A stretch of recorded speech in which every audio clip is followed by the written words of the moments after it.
In a world where it seems totally normal to listen to a podcast about the Toronto Argonauts, it's the X's and Argos podcast. Welcome to the X's and Argos post-game reaction podcast brought to you by Funny Bone Broth. My name's Ben Grant, joined as always by JB as the Toronto Argonauts take down the Hamilton Ticats in the first of 75 meetings this season. 34-20 is the final.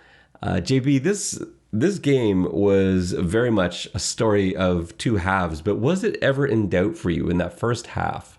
Were you ever thinking, this just isn't going to end well?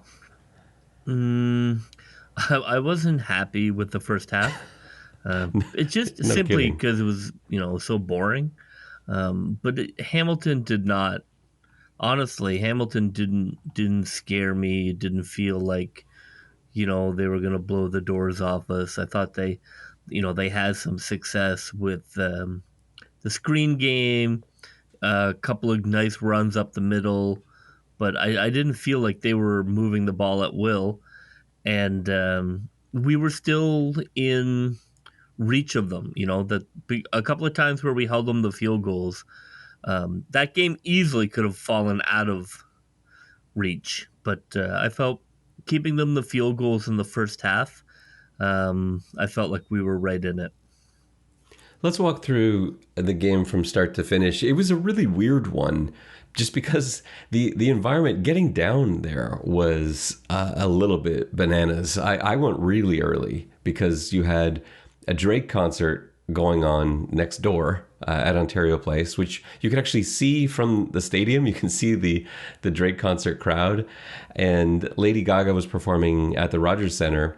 Plus, they've started setting up for the CNE, so a lot of the roads are closed, parking's changed. It was a disaster down there today, and so I'm glad I got there really early. I know a lot of people came in late because right before kickoff, like 5 minutes before kickoff, the stadium looked empty. It looked like there were about 5,000 people in there, and then about 10 minutes into the game, you had your 11,600 or whatever it ended up being. But yeah, it was just strange setup. Bad luck to be starting at the same time as two major concerts. But it was a loud, excited crowd, especially in that second half when the Argos really picked it up. But yeah, it was a nice environment. It was a really nice night to watch a football game. Let's get into some of the things that went on. I thought one of the things I thought was interesting, and it was a factor in the first half, was right before kickoff, this like hurricane force wind started coming from the south. And it was a real factor in that first quarter. It was blowing into the faces of the Argonauts. The Ticats had the wind, and it was a difference. McLeod Bethel-Thompson had a lot of trouble throwing against the wind.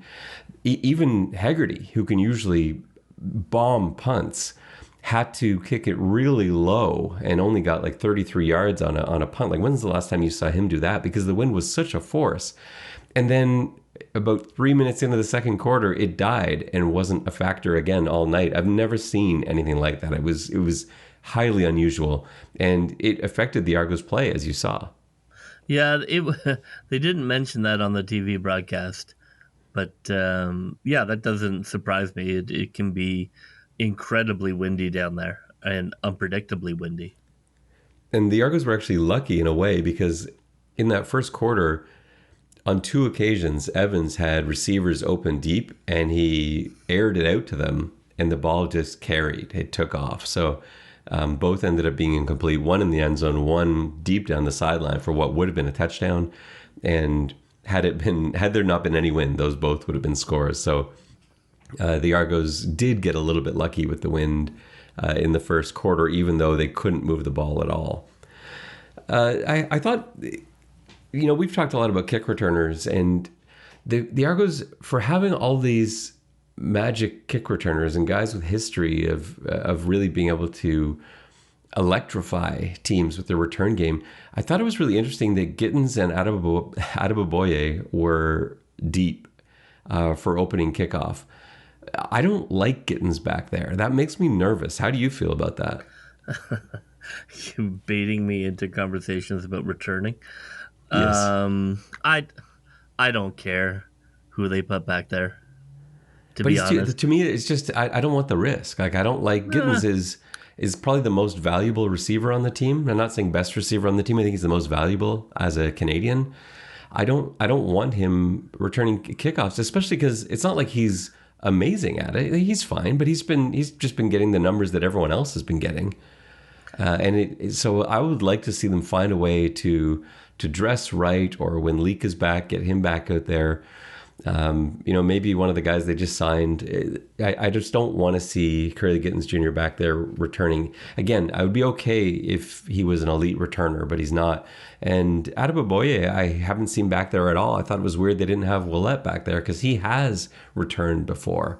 So I would put him back there, maybe with Adeboboye. Well, I think it speaks to, a desperate hope that something pops. I get your argument. I could see that. I just try not to think about the black hole that is the kick and punt return game. Yeah, you've just like tuned it out entirely. Yeah, well, I mean, there's no point getting angry at it. They're clearly not going to improve it, so I've moved on.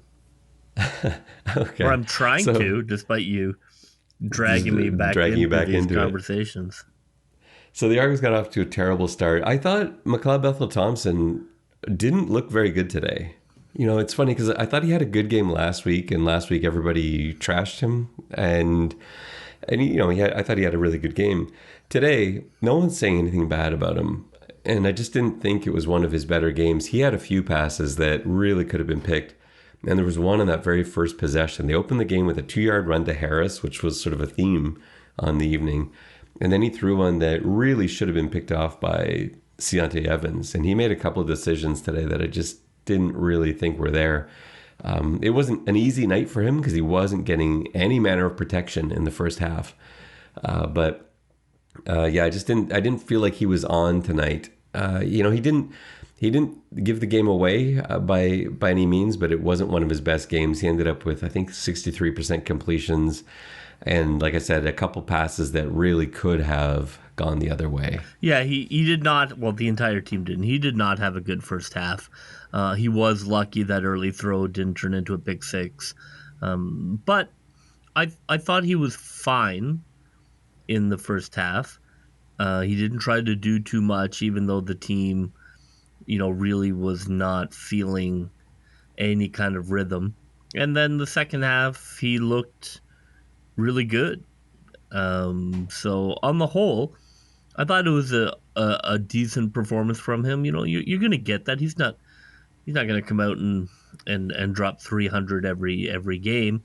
I mean, he'd be the best quarterback in the league. I don't think he is the best quarterback in the league. But I was happy with how today went in terms of no interception, no turnover, good second half. I think I've come around on him, and I know there are people who want to hate on him, but I thought he had a bad first half and a good second half.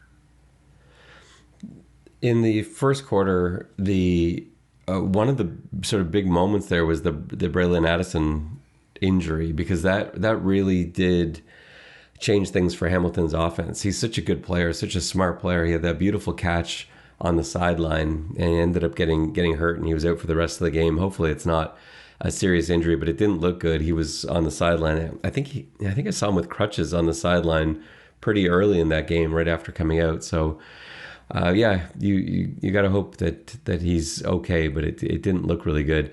Hamilton got up to a 10-0 lead in that first quarter. Evans hitting Jackson on a 9-yard touchdown.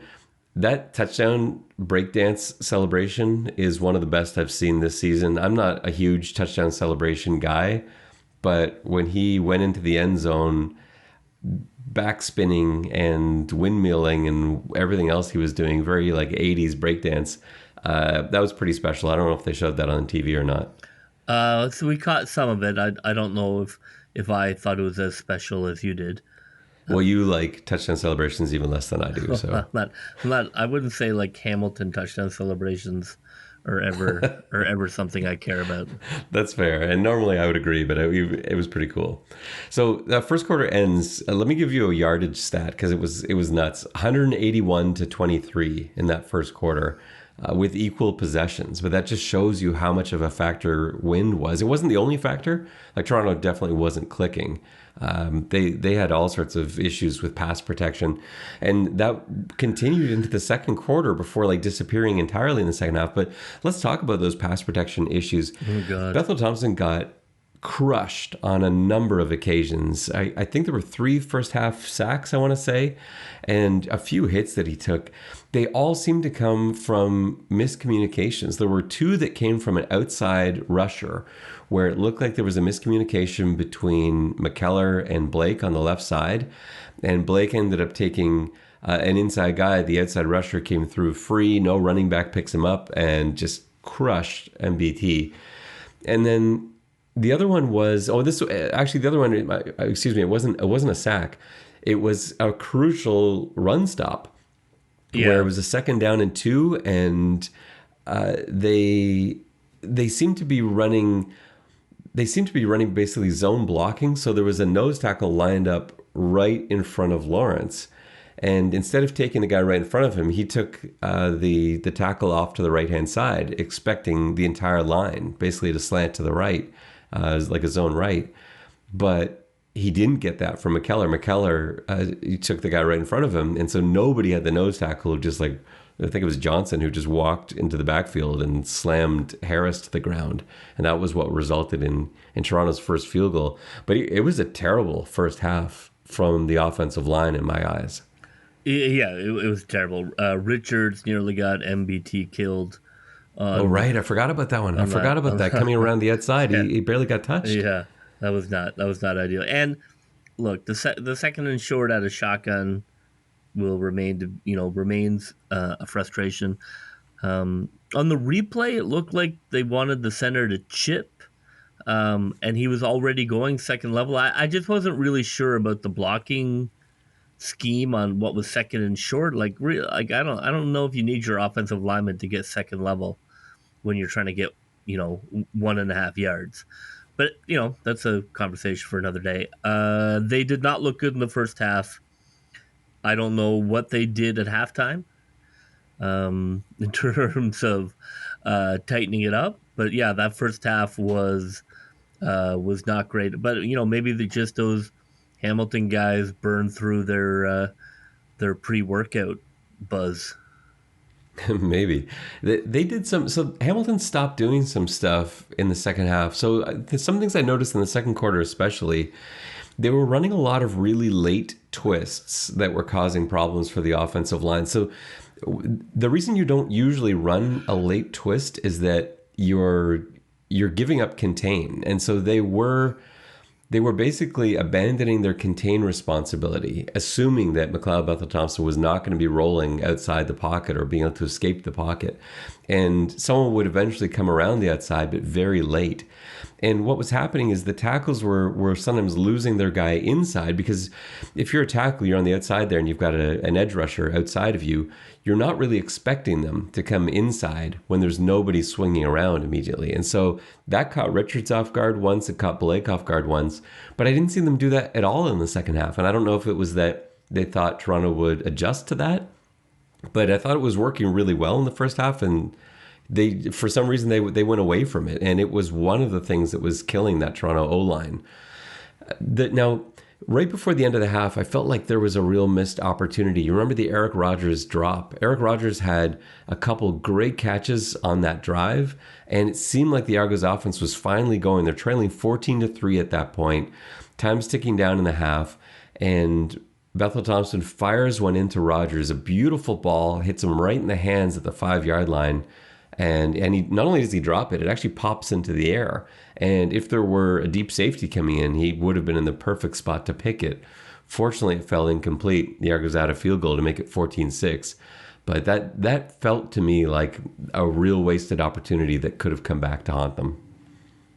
Yeah, that was a terrible moment. I saw the ball in the air. I thought, oh my God, if this is another red zone interception. Yeah, it was bad. I mean, you got to catch that ball. I know first came back, and there was definitely a safety bearing down there, but that ball has to be caught in the red zone. There just has to be more concentration um, than there has been. But I mean, I was happy with the lack of drops in the game, and it was nice to have Rodgers back, and it gives him another target. I mean, I think I'm kind of unfortunately, he's very much like what they already have, but he's another veteran guy. He's going to be able to catch the ball most times when you throw it to him. I think I thought that they looked okay, and I liked how they were using the middle of the field a lot more. But the red zone remains something that needs more work, better play calling, whether it be some trick plays or there was the play that came out of the timeout towards the end of the game, and I was like, they were second and goal, and then they just threw it away. Like, what is that play? Yeah, it was a deep corner route that Yeah, they. like, what are you throwing a deep corner route for? What are we doing here? The end zone's right there. Just throw the ball into the end zone. Don't throw a deep corner route. Yeah, it'd be nice to see them get a conventional red zone touchdown. We'll talk about the red zone touchdown that came in the third quarter in just a second, but I just want to go back to what you said about Rodgers. To me, one of the nicest things about having Rodgers back, first of all, he's a great receiver, so that is wonderful. But it allows Devaris Daniels to go back to the outside where he's more comfortable, and he had a really good game today. He's back in his comfortable position, and it allows you to kind of do whatever with Brandon Banks. Like Banks wasn't starting today, but they were able to put him in all over the place. He's played a little bit on the outside. His more comfortable position is inside slot on the field side. They were able to put him in there. So basically anyone that needed a breather, they could throw Banks in there. And sometimes they would take Rodgers off the field to put in Cross, etc. So it really allowed Coach Dinwiddie to play around with the lineup and not lose skill, but instead look different. They didn't really capitalize on that part of it, but they're able to have a very different looking group of receivers out there just by taking one guy out and putting Banks in. And suddenly Hamilton, in theory, should have to adjust to that. It didn't really, that wasn't the issue today for Hamilton, but I do like that flexibility they have. We go into the half. Third quarter starts up looking pretty negative.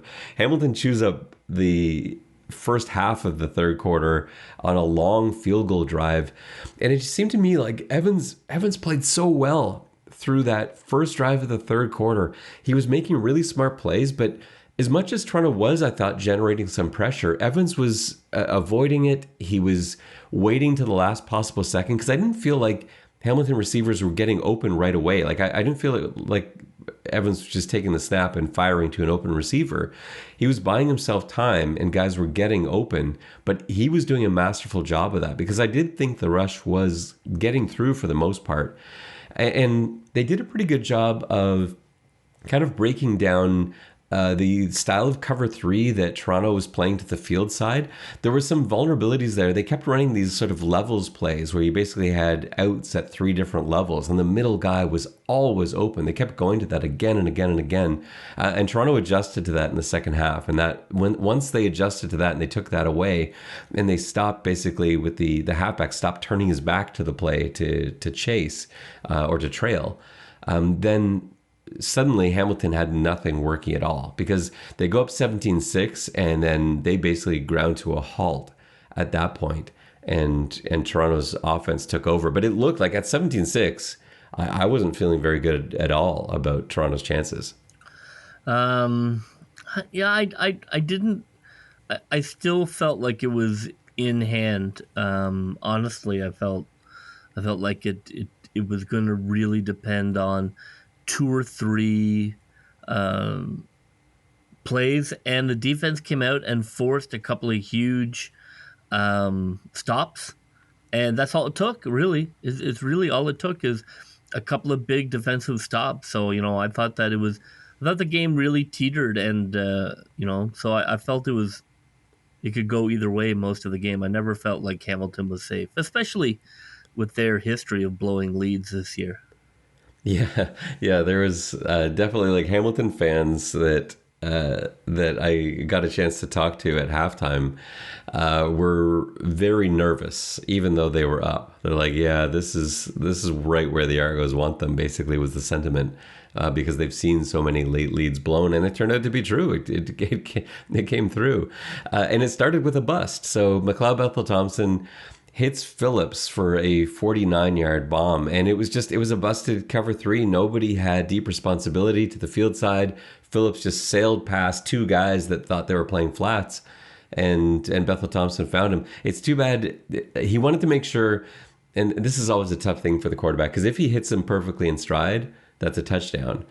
But when you've got a guy wide open, you don't want to risk missing him. And we know McLeod has missed a couple of deep passes so far this year. And I'm sure he was just thinking, I just got to get him the ball.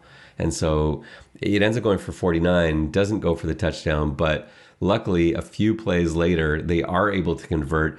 MBT was like Houdini on the play. Somehow he avoided a sack. He became super elusive for that one play, avoided a sack, got his hips turned around, and then found Phillips in the end zone for a touchdown and a 2-point conversion to Harris. And suddenly this was a game. It was 17-14 at that point.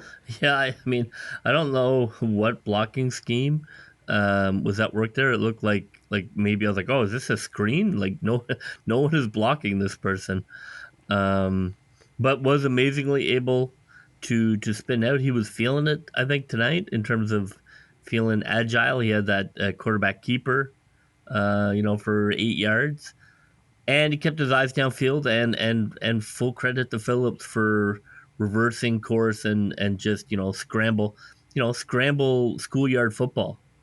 Um, it was impressive that he kept his eyes downfield and was able to see that, because I mean that defensive lineman was unblocked.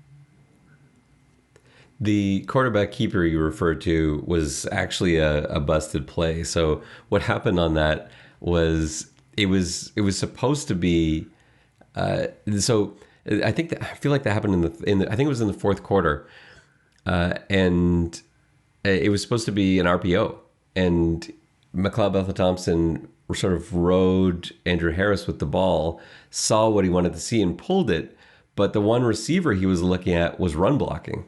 And so right after he pulled it, he brought it up to throw. And I feel like it was Rogers who was run blocking downfield. And so McLeod's like, oh, I guess I'm running it. So he just followed Harris through the line. It ended up going for like 9 yards. It was a great play. Yeah, nice, nice reaction. But that's not a nice feeling as a quarterback when you pull the ball and all your receivers think it's a running play. So into the end of the third quarter, this I thought was another turning point. So it's 17-14 Hamilton, and Haggerty booms one that looks like it's going to be a perfect coffin corner, but it gets a bad bounce, and it's just about to bounce into the end zone, and Woods, the returner, fields it right at the 1 yard line instead of letting it bounce into the end zone for a single point. And he ends up getting stuck at the 3 because the coverage team was terrific there. This reminded me so much of the Grey Cup last year. Remember Hamilton making a poor decision to take the ball out of the end zone instead of giving up the single point. And this was, you could see like Hamilton fans all over again. They're like, why wouldn't you let that ball go into the end zone? It was so clearly bouncing to the end zone. Give up the single point. I mean, I'll cut that guy a little bit of a break. On the replay, I thought, yeah, maybe, it kind of bounced weird. And, maybe that thing was going to bounce back in. If you watch the replay, I'll give that returner a bit of a break and give Haggerty a little more props. Felt like it had a reverse bounce coming. So it might have ended up in the end zone. But I don't know for sure if it would. I think it was just a hell of a punt. But there's no hurry to pick that up. Like, you can let it bounce and see. They're giving you a 5-yard halo. It's not like a kickoff where the other team can recover it. No, it's true. So, like, I just think when you're at the 1 yard line, like, just double check. See what happens. Yeah. And then if it sits on the 1, then whatever, pick it up and get your 2 yards. Like, he was going to get to the 3 either way. It happens. I think it happened in the Grey Cup. I think American returners, play high school, play college. It's just sometimes it's hard to turn off that muscle memory. Yeah, it's a whole different thing. It's true. And so, I don't know exactly what went through his head there, but that was a turning point because they had to end up giving up a safety 2 plays later. And I want to talk about the safety because I was upset at Coach Dinwiddie declining a penalty that occurred on the safety. So the Ticats are lined up in punt formation. It's 3rd and 5 or whatever it was. And they end up taking a knee in the end zone for the safety. But what happened just before the snap is one of the gunners who's lined up right at the last second suddenly ran off the field. And it confused the Argos secondary because there's someone lined up, someone lined up over, I can't remember who it was out there. It might have been Amos that was lined up over this gunner, ready to block him downfield. And suddenly he ran out of bounds. And he's like, well, hang on a second. Who am I supposed to be matched up with now? And it didn't matter because there was a safety.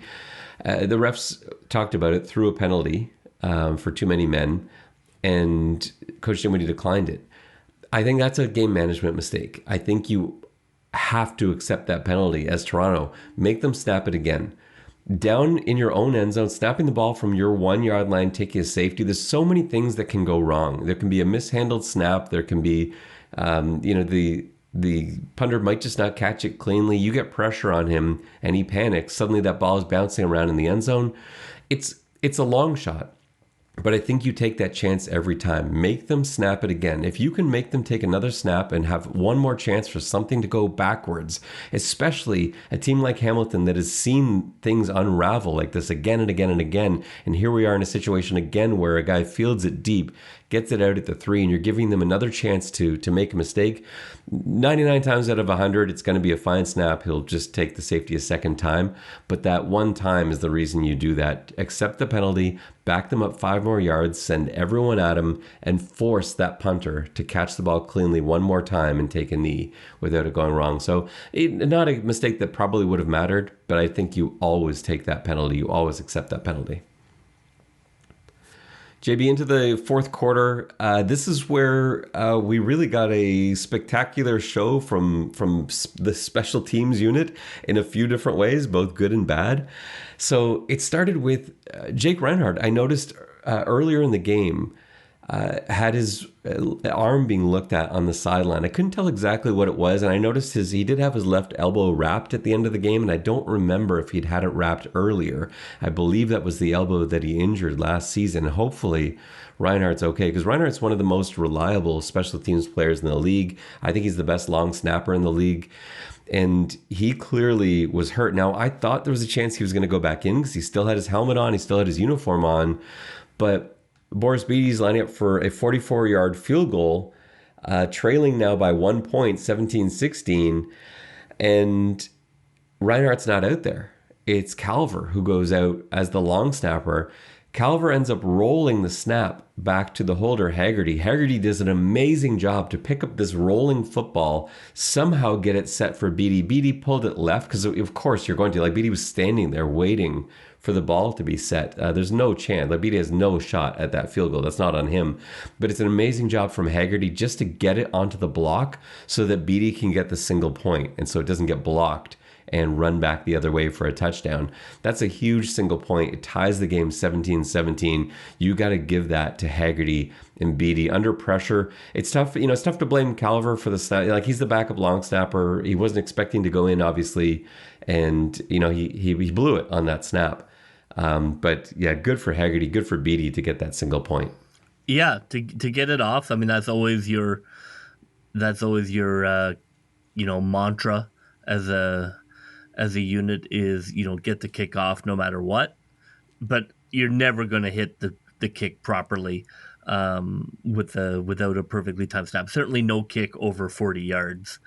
Over 40 yards, you need a perfect mechanism to hit that. But, Beatty went in there and piped it extra hard because he knew he wanted to get it there. I do blame Calver. He wasn't, pulled out of the crowd in some sort of halftime long snap the ball for a free Argo jersey. So, I do blame him. And, in some ways, I don't know what the word I'm looking for. admire, or I'm at least in awe of his confidence in his ability to stay on a roster as a special teamer who gets thrown out of the game. Yeah, let's transition to that. So just before we do, let me just go back to Calvert for one more thing. The reason I do forgive him for the snap is that he didn't seem to have any notice. I don't know if they knew Reinhardt wasn't going to be able to go out to make that snap, because Calvert never, at least not that I saw, did not practice any long snaps on the sideline. Usually that would be something you do. Like if your long snapper is out, then suddenly on the sideline, let's get to it, guys. Start practicing those long snaps, because Reinhardt had been doing it pregame. He'd done it before, and he does it throughout the game if need be. But Calvert just suddenly had to run out there and snap the football, and that's a pretty tough thing. Like, I know he's not pulled out of the crowd; that is his job. He's the backup long snapper, but I'm not sure how much notice he had, so I'm going to give him a bit of a break on that. But yeah, let's talk about what you're saying, because he's the long snapper. He's the second string long snapper, and a few plays after that, he ends up taking his second major penalty of the game to get him kicked out. That's what I mean. Of the game. Look, I don't know. I'm not the head coach, but that's a bus ticket for most special teamers. Well, you have to have awareness on that too. Like, when you've got that first penalty down, not even just that, not even being a special teamer, you're now the backup long snapper. You better not get thrown out of this game. We already lost the first guy. You're the backup long snapper. You can't have anything go wrong now. So there's no way you can take that penalty. That was really upsetting to see. And it looked like, I don't know if they showed it on TV or not, but it looked like Dinwiddie gave him an earful when he got thrown out. Well, I mean, that's what I mean. Because, look, there are guys you want to give earfuls to that you can, and guys that you can't. And he's a guy that you can. So, he may get a lot more than, he may get sort of other frustrations poured in on top of him, unfortunately. But look, special teams finally came through for the Argos. Yeah, and Trevor Hoyt became a hero suddenly. Trevor Hoyt suddenly thrust into the game as the third string long snapper, and he did actually have to snap a couple plays after that. But first, his heroics come in the way of blocking a Hamilton punt. He blocks the punt. Benoit Marion returns it for a touchdown. The punt block was beautifully schemed, and how about some props for the special team coach, who we've been a little bit hard on all season, because the special teams play has been up and down, I guess, to be generous. But this was a really nicely schemed punt block. They overloaded one side. Hamilton didn't adjust, and great job from Hoyt. Special teams coverage, in all fairness, has been pretty good. Yes, it has been. Like kickoff, punt, return. I mean, really, the issue seems, you're dragging me back into this. The issue seems to be drawing up a blocking scheme on returning. But yeah, I love the overload. I don't know if Hamilton didn't have an automatic, run right play in if the other team. There was nobody on the right side. Well, that's generally why you don't do that. Right. Because you're like, okay, well, we'll just run right since your entire team is standing, here. But I guess they didn't have that in the in the playbook, or at least the up back or whomever didn't trigger it. But they certainly should have. That should have been an automatic up back trigger. Like, here we go. You dream of that. It was just open field. And the thing is, if you don't have the automatic trigger, then you should have a blocking adjustment. So you should, so you're going to do that. So we're going to reposition our up backs. Maybe we'll bring our wing over here, or call in one of our gunners for extra protection, just so that you don't have the block. Because there's no chance. There's nothing they could do as long as Hoyt takes a good path there. He's going to get through, or if it's not him getting through, then Kassar is going to get through. Yeah, something. Call time out. You got to call time. You can't let a team line up 5 and not adjust and be like, well, I hope he gets this off. Yeah, I know. That was a pretty bad miss. Hamilton's special teams are going to be under a little bit of fire, I think, this week. Oh, man. So I don't want to be that coordinator. That's going to be a rough head coach coordinator meeting. Very, very rough. So that puts Toronto ahead 24-17 at that point. Hamilton stays in it with a deep pass that gets called PI on a challenge. What do you think of that? What do you think of that PI call on that Hamilton bomb that set up their field goal to bring them within four?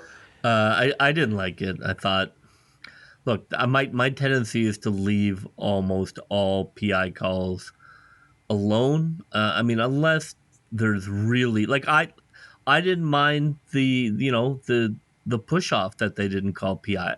I don't mind a little contact. It didn't seem egregious to me. I think I hate the deep pass PI.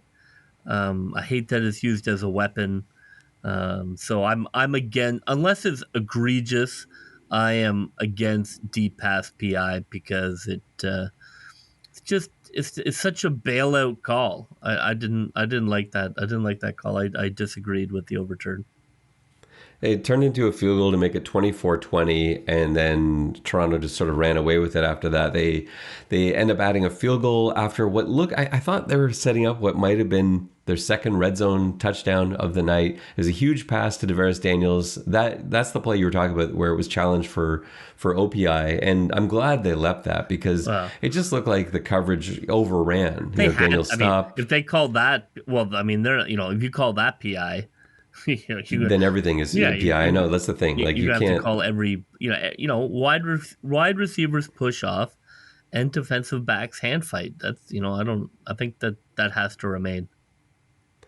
So they add a field goal. Hoyt in as the third snapper. Now he's gonna if Reinhardt can't return on Friday. This is a short week for both Hamilton and Toronto as the rematch is on Friday. If Reinhardt can't go, Hoyt is going to have to either work on that a little bit because he looped his snaps a little bit. In practice, he doesn't do that. Just watching him long snap in practice, they have a bunch of guys that can do it. Like you have Calver, Hoyt, Kassar. Those guys can all long snap, but they all look pretty good in practice. And Hoyt, I actually thought Hoyt was the best in practice, but he was being very careful with those snaps, and he sort of looped that field goal snap. Beatty did a good job getting it through, and he also looped a convert snap after the pick six that we'll get to in just a second. But yeah, good for him for getting in there and doing the job.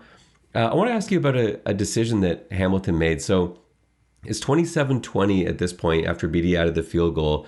There's only about 2 minutes left. Hamilton's facing 3rd and 10 deep in their own end. Do you go for it there? 3rd and 10 from, I want to say about their 20.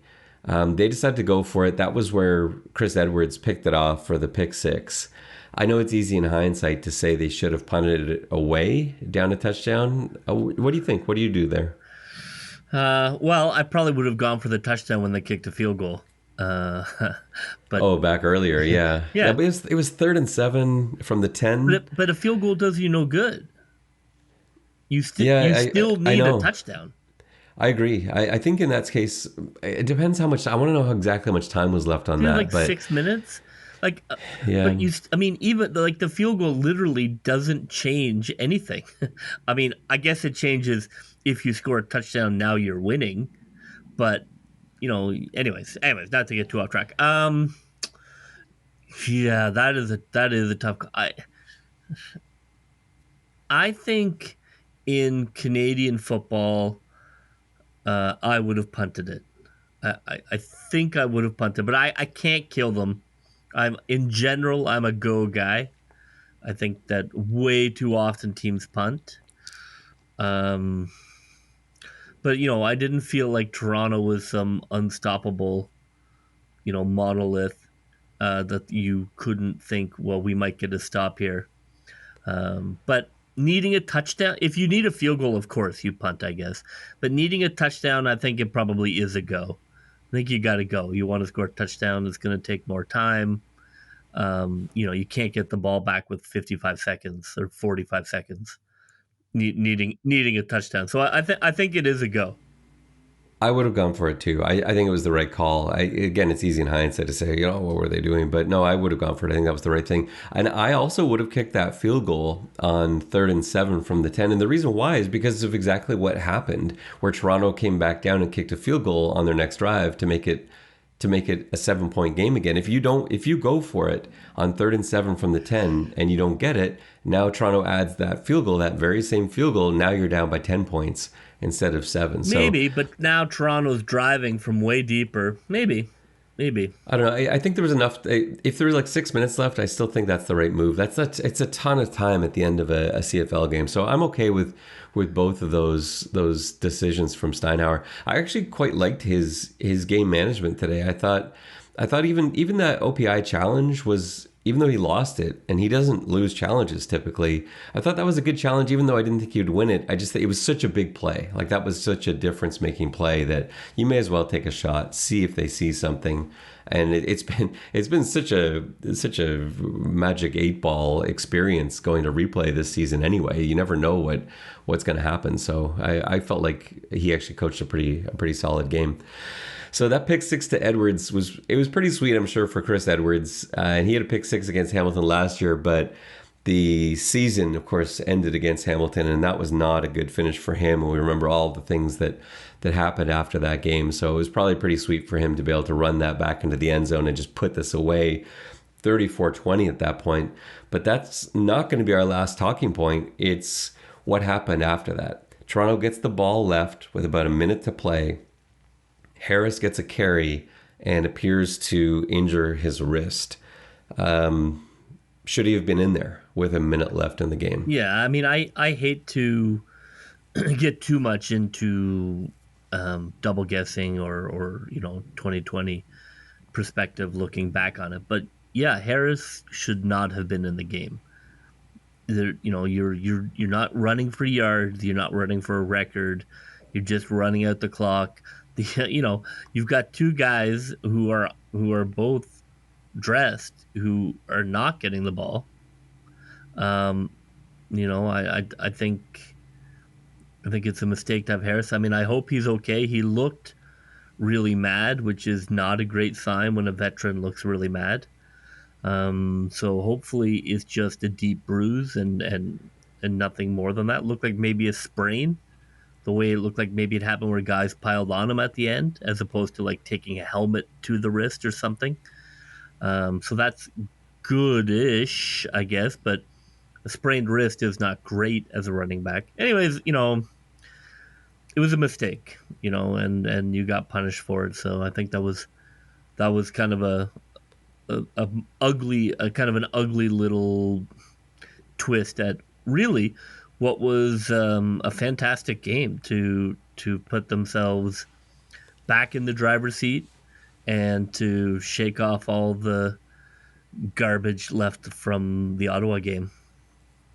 It was a weird injury, that one to Harris, because I didn't actually see it happen. I haven't had a chance to see replays yet, but I know it was his left wrist that he was holding, and it was a run to the left, so he would have had the ball in that hand, and that's really unusual for a running back. Usually if a running back hurts their wrist, it's their offhand, their non-ball carrying hand that gets either injured by bracing for a fall or during a stiff arm or something like that. It's so rarely the hand that's got the ball around it, unless it's getting hit from a helmet, and that's not what happened on that play.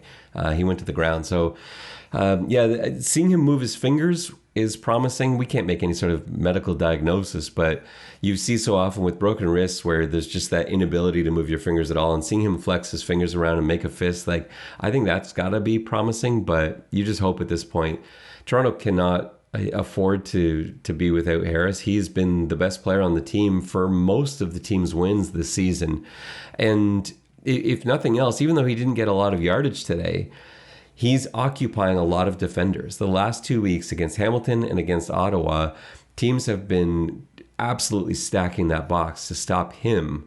And if he's not out there, it makes passing the ball a lot more difficult. So even when he's not running, he is making a difference out there. So hopefully he's okay.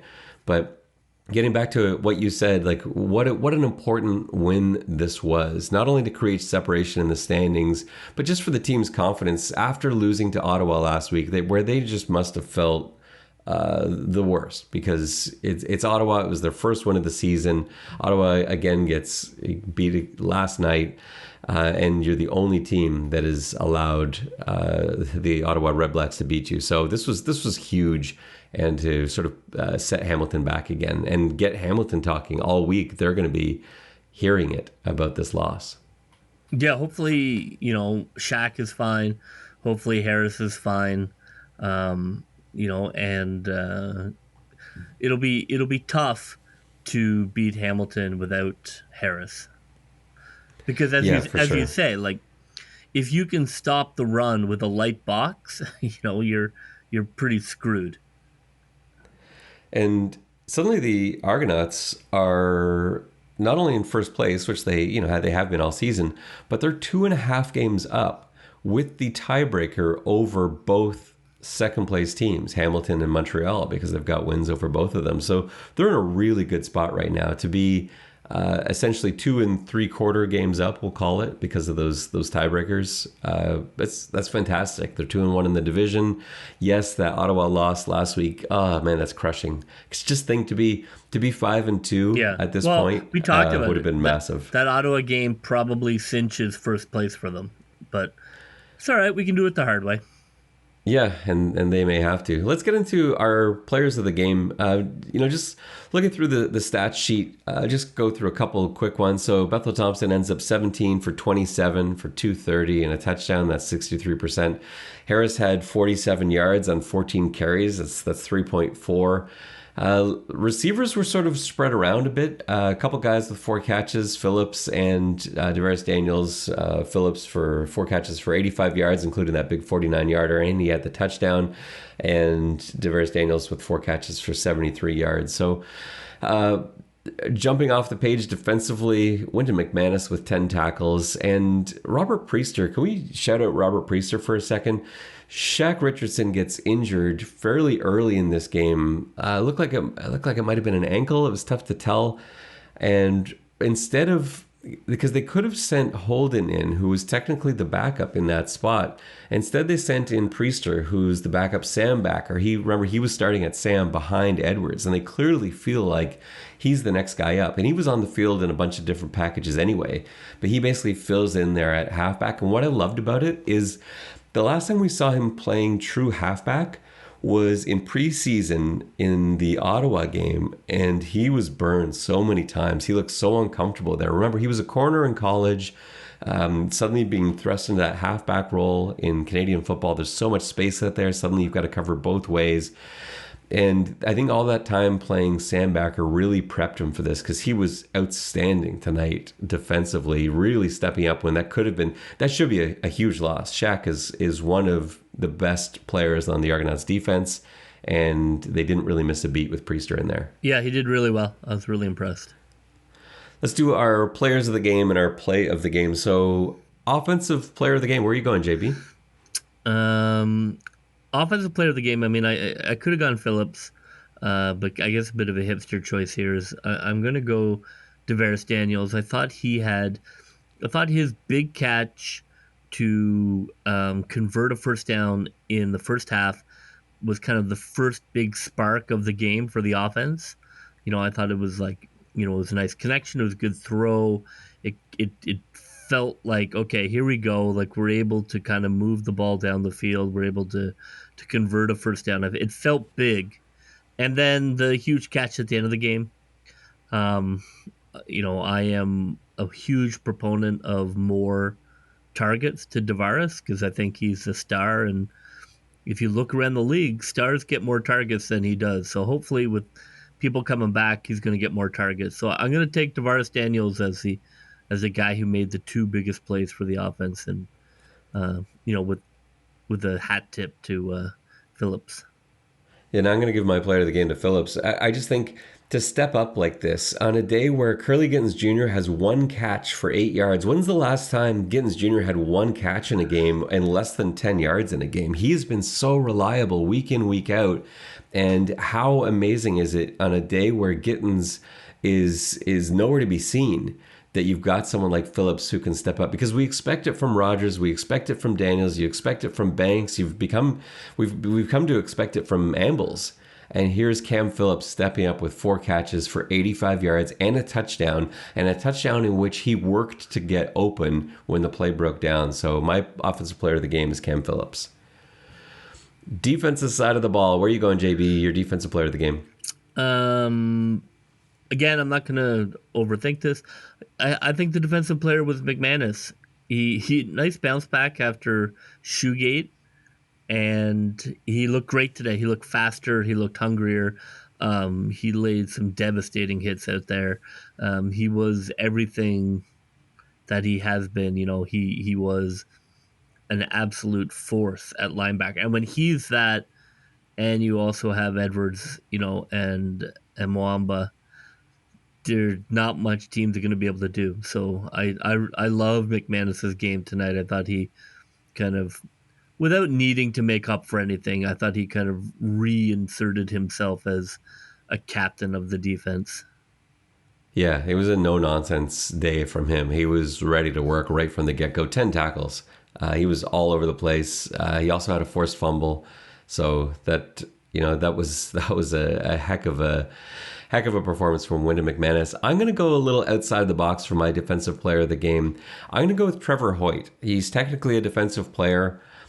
He was backing up at Mac today behind Enoch Mwamba, but it's for his special teams heroics, and we don't really have a special teams player of the game in our segment. So I'm going to give it to Trevor Hoyt. Not only did he have the block that turned into a special teams touchdown, but he stepped up as the third string long snapper and was flawless at it. So my defensive player of the game, Trevor Hoyt. Well, that's a questionable use of defensive, but I'll give you that. It was also great to see Jack Cassar flash a little bit on specials. I think that's great. If he can stay healthy and flash more on specials, and then maybe get rolled in a little bit, on the depth chart into some linebacker action, it's great to see him back on the path. Yeah, it was awesome to see him out there. His kickoff coverage is just devastating. Yeah. It was one of my favorite things to watch when he was in college. His kickoff coverage is amazing. Is dangerous. Yeah, he's going to be a star at that. Yeah. He already was is. So good. He came down and crushed Woods so hard on that one play. He ended up with 2 special teams tackles, but that first one, he just lit up Woods. Essentially, he has almost no games under his belt. Like, to just come in off the street, and to be somebody who flashes on specials. I mean, look, you get him 2-3 more games, and coaches start to realize this is a guy we need to build our kickoff return around. Yeah, I'm looking forward to it. Adebaboye also had a really nice hit on specials. The coverage teams, I know that I think they did allow some yardage on returns. I haven't gone back and looked at the return yardage here, but I thought they actually had some real highlight plays today, so that was nice to see. Your play of the game. Going hipster choice again here. Obviously, the special teams touchdown is the low hanging fruit. But I'm gonna go with Hendricks's pass knockdown. I thought it was play the game a couple of ways. I thought that after they pinned them with that great punt and really kind of returner screw up, to keep them pinned, I thought was huge for that fourth quarter kind of energy that we are now taking over this game. We are not going to let you off the mat. It was a great play by him, obviously well coached, because he was cut and immediately knew if you're being cut, the pass is probably going right above your head. So he immediately reacted to the cut block and got his hands up and knocked it down. Well coached, well executed, big time play by Hendricks. Yeah, it was a veteran move, like you say. Like there's a reason for everything, right? Like you see the experienced players and the veteran players that realize this stuff. Like a receiver crosses in front of you, you think, wait a second, that means someone's coming back the other way, and instead of attacking in, you back up and come up with an interception. And here you have a player on the edge is like, well, hang on, this guy hasn't cut me all game, and suddenly I'm getting cut block here, and he realizes a quick ball. And he gets his hands up. Yeah, that was a huge turning point. I love that as a outside the box play of the game. Mine's a little outside the box too, and it's a couple plays earlier. One that you alluded to. It's that punt. I think that punt from Haggerty changed the game. And yes, I do blame Lawrence Woods for taking that ball out. I thought it was bouncing in the end zone. But it's on Haggerty for putting him in that position where he wasn't sure. It was a beautiful coffin corner punt, and that's something that he has really impressed the coaching staff with since he arrived. Remember, he's a rookie. He's a global player who's out here trying to earn one of the toughest jobs on the team because they've got a guy who can punt, who's spent years punting in the CFL in Boris Beatty. They could very easily dress a different global player and have things work out very differently ratio-wise for them and just go with Boris as the punter kicker, just like he did all last season. But he's been so good at those coffin corner kicks in practice, and it was great to see him execute one today that put the returner in such a tough position. Is this going to bounce out at the one? Is it going to die right here? Is it going to go into the end zone? It was a wonderful, wonderful punt, and that completely swung the game. Yeah, he's shown why the coaching staff is using a roster spot for him. You know, he as he gets more comfortable and he's getting, a little more confident during game time.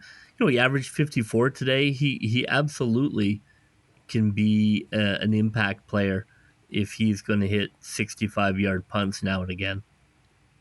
And just to throw a little bit more love John Haggerty's way, I also like the shout out to Haggerty because he has really taken over as the holder. I really was stressed about that coming into this season because McLeod Bethel-Thompson was Beatty's holder all last season.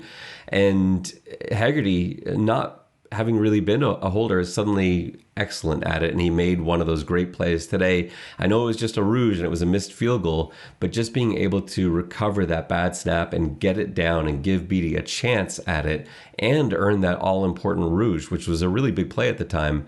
I think he should get a little bit of recognition for that because he's really developed as a holder. And it's a much more difficult job in Canadian football than it is in the NFL.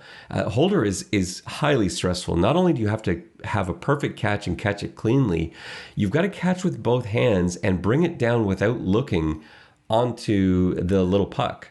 And that's why it's harder than in the NFL. There's nothing like in the NFL, you bring it down to a spot and you're trying to bring it to the exact spot every time, of course, because that's where the kicker is aiming. But if you bring it down incorrectly in the Canadian Football League, trying to bring it down onto that little kicking tee, and you miss, we saw what happened. That's what occurred in the missed extra point in the loss to Winnipeg, where they lost to the Blue Bombers by 1 point because that holder, Haggerty, brought it down on the side of the puck, and it ended up basically being sideways, and Beatty hooked it left. And so, here we see he's developed, he's improved so much as a holder. And so, yeah, he should definitely get a few shout outs for this game. A lot of special teams love this week, JB. Good on you, mate. Exactly. Well, that will just about do it for us on this post-game reaction episode of the X's and Argos podcast. For JB, this is Ben Grant saying so long, and may all your pre-snap reads be good ones. I'll see ya. Go, Toronto Argos, go, go, go. Pull together, fight the foe, foe, foe.